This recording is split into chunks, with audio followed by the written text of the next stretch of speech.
Well,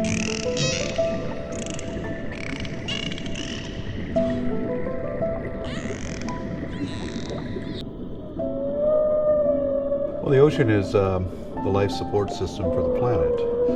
It regulates climate and temperature, provides oxygen and food, and what I've been saying for years is that if the ocean dies, we all die. We are totally dependent.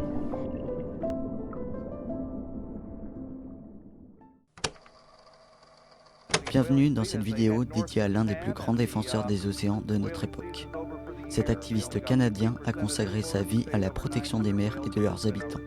Depuis ses débuts dans les années 1970, il a mené une lutte sans relâche pour préserver la biodiversité marine, devenant l'un des pionniers dans l'activisme environnemental. La création de l'organisation Sea Shepherd en 1977 fut un moment clé de son engagement, marquant le début de ses actions audacieuses en mer pour interdire la chasse à la baleine, la pêche illégale et protéger d'autres espèces marines menacées. Grâce à son travail assidu et à ses interventions spectaculaires, il est rapidement devenu un symbole mondial de la défense de la vie marine. Cependant, malgré ses actions héroïques et ses bonnes intentions, il a fini par se retrouver en prison et est aujourd'hui en grave danger. Dans cette vidéo, nous allons explorer ensemble le parcours exceptionnel de cet homme qui n'a jamais eu peur de défier l'autorité pour sauver notre planète. Un homme dont l'engagement et la détermination ne cessent d'inspirer les générations futures. J'ai nommé Paul Watson.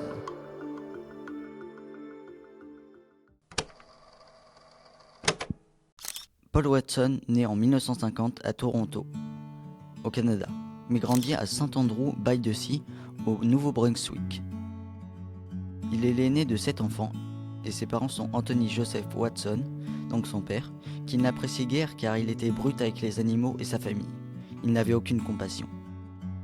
Anna Mary Larsen, sa mère, quant à elle, était très douce et aimait les animaux. Elle apprenait à tous ses enfants de faire attention où ils marchaient pour ne pas écraser les insectes et de ne jamais faire de mal aux animaux. Cela a affecté Paul car il ne comprenait pas pourquoi sa mère avait épousé son père. Son amour de la mer et son désir de protéger les animaux se développèrent très tôt. Dans son livre Seal Wars, il raconte comment tout jeune, il a perdu son meilleur ami, un castor sauvage du nom de Bunky, qui par la suite a été capturé et tué. Paul Watson, pour venger sa perte, décide alors de détruire tous les pièges animaux qu'il trouve. Le guerrier écologiste, tel qu'il se définit lui-même plus tard, apparaît donc avant même son entrée au collège. Cependant, la mère de Paul meurt en 1964, alors qu'il n'est âgé que de 13 ans. Peu de temps après, son père déménage à Toronto.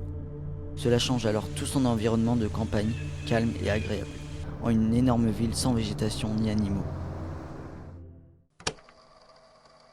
En grandissant, il déménage à Vancouver depuis 1968, une ville portuaire où il passe beaucoup de temps près de l'océan. Il n'avait presque pas d'argent, donc il vivait dans un bunker sur la plage, près du campus universitaire. Il a mené ses études avec des petits boulots à côté et a été finalement embauché en tant que matelot sur un navire marchand norvégien. Il est parti de Vancouver à l'Afrique du Sud et il est rentré. Ses premières expériences maritimes comme la plongée et l'observation de la faune marine façonnent son amour et son respect pour la mer. Mais plus encore, il prend conscience des menaces qui pèsent sur elle, la pollution, la surpêche et la destruction des écosystèmes.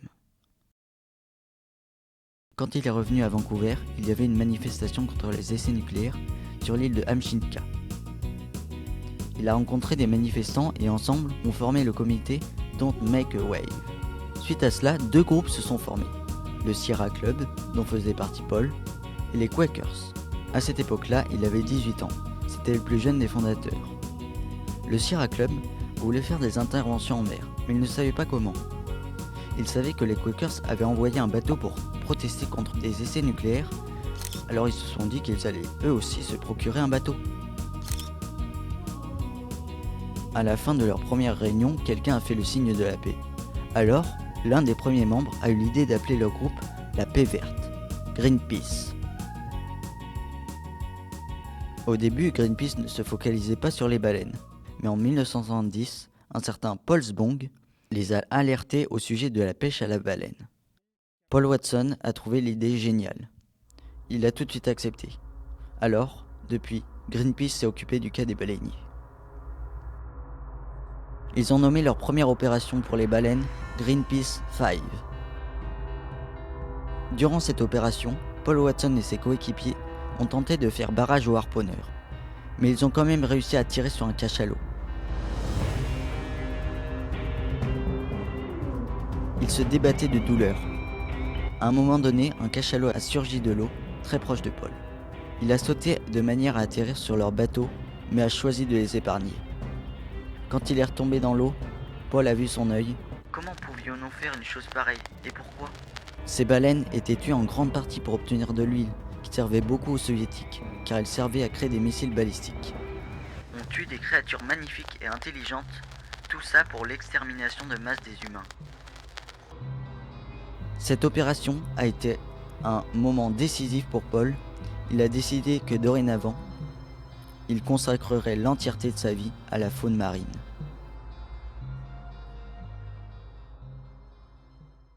Ensuite, Greenpeace ont fait d'autres interventions pour la protection de la faune marine, comme se mobiliser contre le fait de tuer des phoques pour leur fourrure.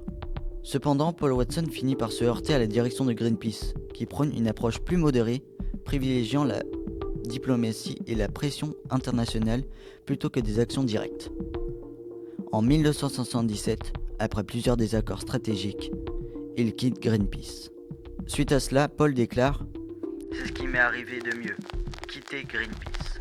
Peu de temps après, il aura la meilleure idée de sa vie, fonder sa propre organisation, Sea Shepherd.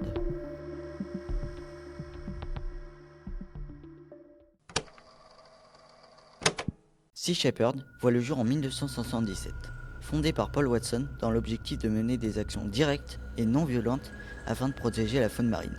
L'organisation a été créée comme une ONG anti-braconnage avec pour mission de dénoncer les opérations illégales en mer. L'idée principale était de ne pas se limiter à sensibiliser le public, mais de passer à l'action, en intervenant directement pour stopper les braconniers et les pollueurs.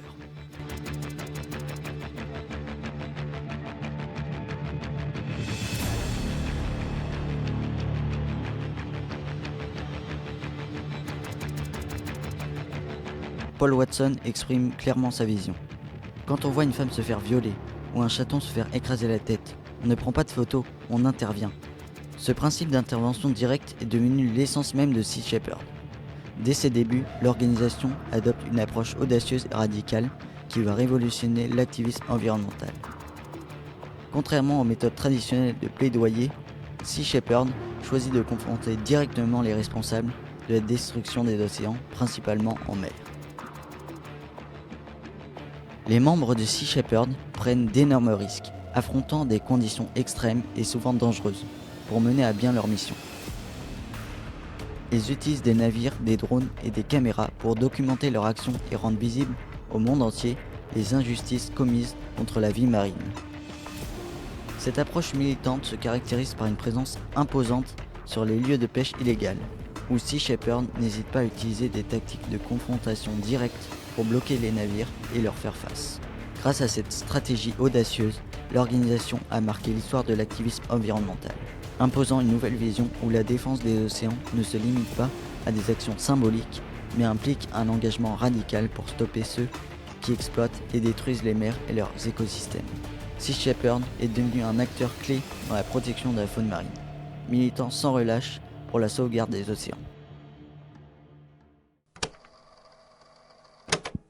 Sea Shepherd se distingue par ses méthodes uniques et souvent controversées. L'organisation utilise des navires spécialement conçus pour intercepter les braconniers. Parmi les tactiques utilisées, on retrouve les blocages en mer, les jets d'eau à haute pression et même la destruction d'équipements de pêche. Sea Shepherd agit sans violence physique, mais ses méthodes de confrontation ont souvent été qualifiées de pirates par certains gouvernements et médias. This is really the birth of terrorism in the name of the rights of mammals, because you have decided that the Icelanders shouldn't do this. Terrorism is when you cause injury or death to innocent people. There are no innocent people involved in here. You plead guilty, however, to masterminding this operation. I plead responsibility for this. Mais pour Paul Watson, il s'agit simplement de sauver des vies marines en danger. Au fil des années, Sea Shepherd mène plusieurs campagnes d'envergure pour protéger les animaux marins et leurs habitats. Parmi les plus célèbres, l'opération Waltzing Matilda. Le nom de l'opération fait référence à la chanson australienne Waltzing Matilda, un hymne populaire qui symbolise l'esprit rebelle et la lutte contre l'injustice. Elle a été lancée en 2010 par l'Organisation de protection des océans Sea Shepherd, dans le but de stopper la chasse à la baleine en Antarctique, en particulier la chasse menée par le Japon sous couvert de recherche scientifique. Malgré un moratoire de la Commission baleinière internationale sur la chasse commerciale des baleines instauré en 1986. Donc c'est une genre de loi qui interdit la pêche à la baleine. Le Japon justifiait ses activités comme étant de la recherche scientifique, un argument largement contesté par les défenseurs de l'environnement. Sea Shepherd, qui milite pour la fin de cette chasse, a donc intensifié ses actions pour intercepter les baleiniers japonais. L'objectif principal de cette opération était de perturber les activités des baleiniers japonais dans l'océan austral en les empêchant de chasser les baleines. L'opération visait également à sensibiliser le public international aux pratiques de chasse illégale et controversée des baleines et à exercer une pression sur les autorités japonaises. Pour cette opération, Sea Shepherd a déployé le Bob Barker et a travaillé en coordination avec des groupes anti-chasse à la baleine qui avaient l'Adigil. L'Adigil était très utile durant cette opération car il jouait un rôle d'éclaireur, car il était très rapide. Il a commencé à persécuter les navires harponneurs.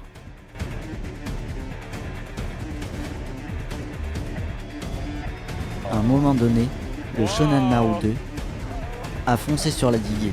Oh my god. Wow. En outre, les membres de Sea Shepherd ont cherché à documenter les activités illégales pour attirer l'attention des médias et des gouvernements internationaux. L'impact de l'opération était symbolique mais puissant, avec une médiatisation importante. We've got some dramatic video to show you a clash in the Arctic Ocean caught on tape.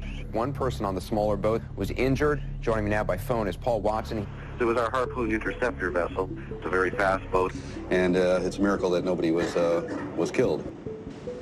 Criminal acts are taking place down here. Not only are they poaching whales, but they're assaulting us, they're damaging our property, they're threatening our lives.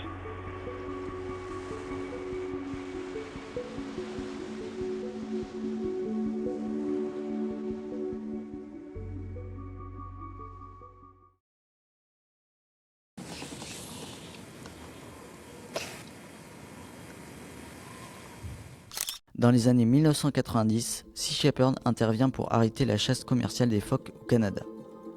Durant cette opération, Paul, en caressant un phoque, avait trouvé l'idée de lui enlever de son poil, et vu que le but des chasseurs était leur fourrure, Paul pensait avoir trouvé le compromis parfait entre les protecteurs et les chasseurs. Paul Watson was going out there, along with actor Martin Sheen, not to confront the sealers, but to offer them an alternative way of making a living without having to kill the seals. Seulement, quand il vint proposer cette idée aux chasseurs, celle-ci ne leur a pas du tout plu. Il disait « On n'en a rien à faire de cette idée farfelue.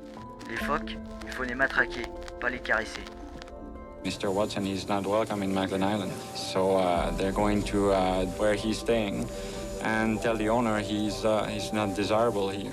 Alors, Paul est retourné à sa chambre d'hôtel. Cependant, les chasseurs ont commencé à boire et ça a dégénéré. You need to get out of here with your film. They're coming back. They're coming back from the airport. They're gonna get everything, okay? Ils ont défoncé la porte de Paul Watson et ont commencé à le frapper. Ça a été très violent. Finalement, Paul Watson a été escorté par la police et ils sont partis en avion.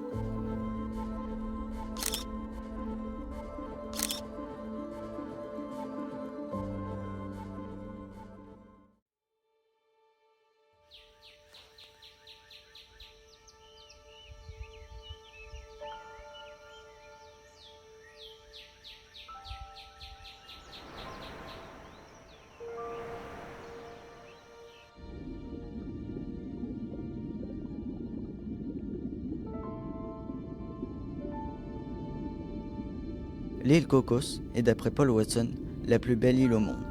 Sa faune et sa flore est très diversifiée et c'est ce qu'il aime là-bas. Dans un endroit aussi beau et intact, il faut lutter pour le protéger. Les requins existent depuis 450 millions d'années. Ils ont influencé l'évolution. Chaque espèce de poisson doit sa couleur, son camouflage, sa vitesse à ce super prédateur. Malgré cela, 90 millions de requins sont tués chaque année, essentiellement pour le commerce des ailerons qui sont très demandés en Chine.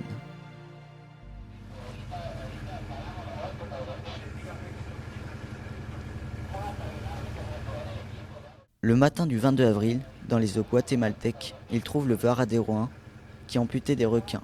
We try to talk with them. They are illegally fishing and they have to come with us. Ils les pêchaient, ils coupaient leurs nageoires et s'en débarrassaient le plus vite possible en les rejetant à la mer. Comme le requin ne peut plus nager, il descend au fond de l'eau et meurt lentement.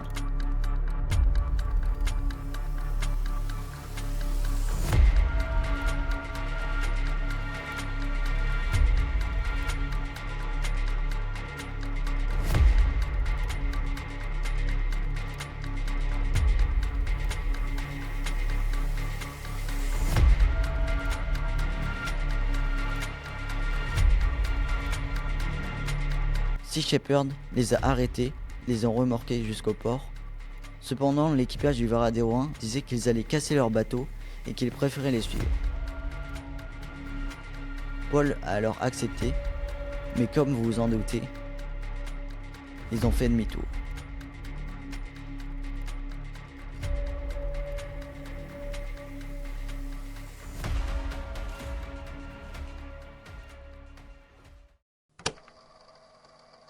Bien sûr, ces actions n'ont pas été sans conséquences. Paul Watson et Sea Shepherd ont été régulièrement critiqués et poursuivis en justice. Par exemple, à Punta Arenas, au Costa Rica, juste après l'intervention vers le Varadero 1. The prosecutor in Costa Rica. So she is the judge. La police les a interceptés et lui ont collé 8 chefs d'accusation pour tentative de meurtre. Mais grâce au fait que Sea Shepherd filme toutes leurs actions, ils ont pu montrer leurs films et les juges ont abandonné les charges. Plusieurs pays, dont le Japon et le Canada, l'ont accusé de piraterie et d'autres crimes en mer, notamment pour ses actions contre les navires de pêche. Les autorités maritimes ont lancé des poursuites, mais Watson est resté fidèle à sa cause, même lorsqu'il a dû fuir vers l'Europe pour échapper à des arrestations. Ses méthodes directes et ses conflits avec les autorités ont fait de lui une figure controversée, mais pour lui, chaque action en mer est un pas vers la sauvegarde de la vie marine.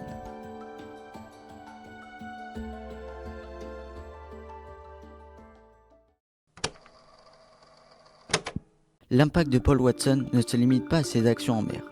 Grâce à des documentaires, des livres et surtout l'émission télévisée World Wars, il devint une figure médiatique incontournable. World Wars, diffusé sur Animal Planet, montre les coulisses des campagnes de Sea Shepherd et la vie de l'équipage, exposant les dangers et la détermination de ceux qui luttent pour sauver les océans. Les livres de Paul Watson comme Sea Change et Earth Force véhicule également son message d'action et de conscience écologique, inspirant des générations d'activistes à travers le monde. La philosophie de Paul Watson repose sur une vision radicale de la protection de l'environnement. Pour lui, la sauvegarde de la vie marine ne doit pas être une option, mais une priorité mondiale. Il défend une approche militante, convaincu que seul un activisme direct et audacieux peut véritablement préserver les océans et les espèces qui y vivent. D'ailleurs, en moyenne, 40% du poisson acheté au supermarché vient de pêche illégale. Et en 2019, un seul thon rouge a été acheté pour la somme faramineuse de 3,1 millions de dollars. Ces actions sont un appel à l'action immédiate, à la prise de conscience des dangers qui menacent nos mers. Si nous ne prenons pas soin de nos océans, notre avenir est compromis. Je cite: « La mer abrite les 3/4 de la vie sur cette planète. La vie a commencé dans l'océan. Il ne faudrait pas l'appeler la planète Terre, c'est la planète Océan. La baleine dépasse tous les dinosaures. Elle avale 6 tonnes en une bouchée. Et chaque jour, elle éjecte 3 tonnes d'excréments riches en azote et en fer. La baleine se nourrit dans les profondeurs, elle digère en remontant et dépose ses déjections à la surface. C'est la pâture du plancton.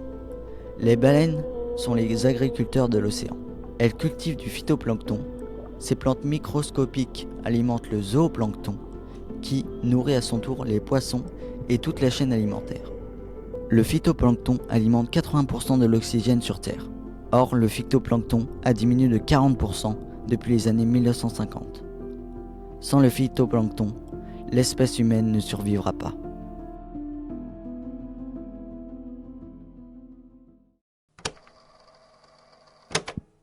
Au jour d'aujourd'hui, une notice rouge d'Interpol a été demandée au sujet de Paul Watson. Et le 21 juillet 2024, suite à un mandat d'arrêt international émis par le Japon, Paul Watson a été arrêté par la police danoise. Il est détenu par les autorités danoises jusqu'à aujourd'hui, donc cela fait maintenant 5 mois. Et il est en attente de son procès qui normalement devrait se dérouler le 28 décembre. Et si ce procès tourne en faveur des autorités japonaises, cela voudrait dire que Paul sera extradé au Japon. Et comme on le sait tous, il ne reviendra jamais. Paul Watson continue d'inspirer des millions de personnes à travers le monde par son engagement passionné pour la protection des océans et de la faune marine. Son message clair et puissant résonne auprès de nombreux activistes, scientifiques et citoyens. Nous devons absolument protéger nos océans, car sans eux, il n'y a pas de futur viable pour notre planète. Si l'océan meurt, l'espèce humaine meurt avec lui.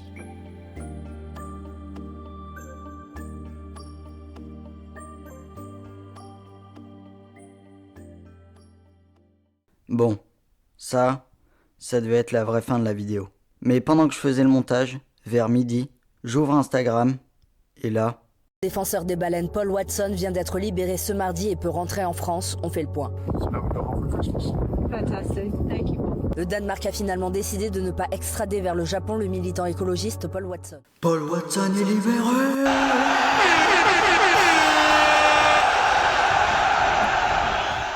Je deviens fou. C'est trop bien, en fait. Il pouvait avoir quelle nouvelle de mieux que celle-là? Je suis désolé, c'est la meilleure nouvelle au monde. C'est totalement fou. C'est trop bien. Ce qui a joué le plus, je pense, c'est la France qui a fait pression sur le procès pour qu'il soit libéré, Paul. Et après, tout le monde qui a documenté ça, toutes les vidéos qui ont été faites sur le sujet. Franchement, il y a plein de facteurs, mais c'est trop bien, juste c'est trop bien. On espère que Paul il va bien profiter de sa famille et qu'il va passer un joyeux Noël, surtout. Cette vidéo, elle m'a vraiment tenu à cœur. J'espère que vous aussi, elle vous a plu. Moi, franchement, cet homme qui est Paul Watson, je le trouve totalement juste fascinant. Le mec est fascinant. Pendant toute sa vie, il a milité pour les océans. Et ça je trouve c'est vraiment incroyablement fascinant. Donc c'était Noé, moi je vous souhaite un joyeux Noël et surtout prenez soin de vos océans. Ciao.